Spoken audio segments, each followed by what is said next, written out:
Два нови случаи на повредени пешаци бележи СВР Тетово случајни минатото деноночие. Во првиот повреден е 38 годишен пешак во кој возач удрел па побегнал, а во вториот во 7-годишно дете удрел малолетен мотоциклист. Причина и за двете сообраќајни незгоди е неприлагодена брзина, односно пребрзо возење.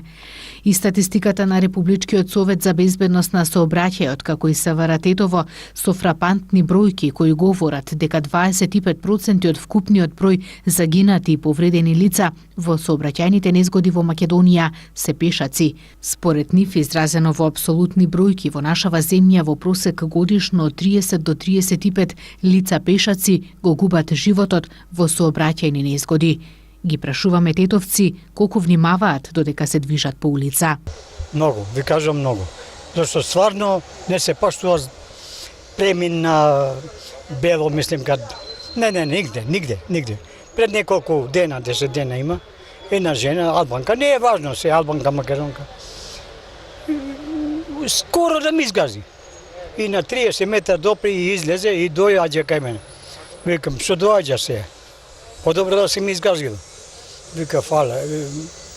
На албански вика, јас се извинувам. Изгази ме, па после извини се.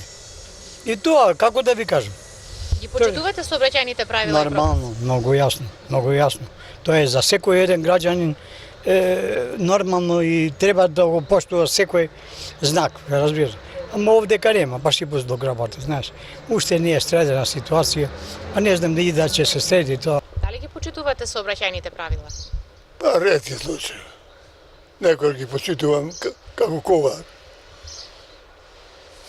Тоа е. Улиците, само да внимаваш, многу. Да бидеш внимателен. Моментално овдека е многу тешко.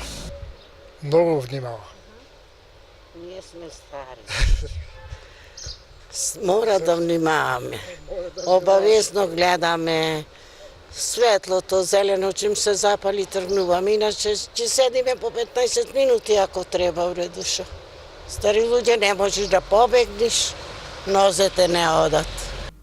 А во улога на возачи, граѓаните сообраќајната култура на пешаците ја оценуваат како многу ниска. Пешаците мисли дека ќе претрча.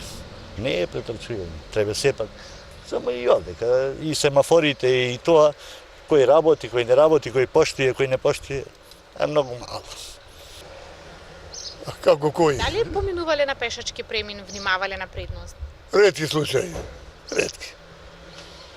Луѓе ја посматра, видат, проаѓа, ама возило пред нив, они се тера по своја. Инаку на скопската населба Ѓорче Петров за денес најавија нови протести поради вчерашниот инцидент во кој автомобил удри во 10-годишно дете, кое, како што објавија некои медиуми, имало внатрешно крварење, напукнат череп и исчашување на едното рамо. На неколку делници во оваа населба често има сообраќајки поради пребрзото возење.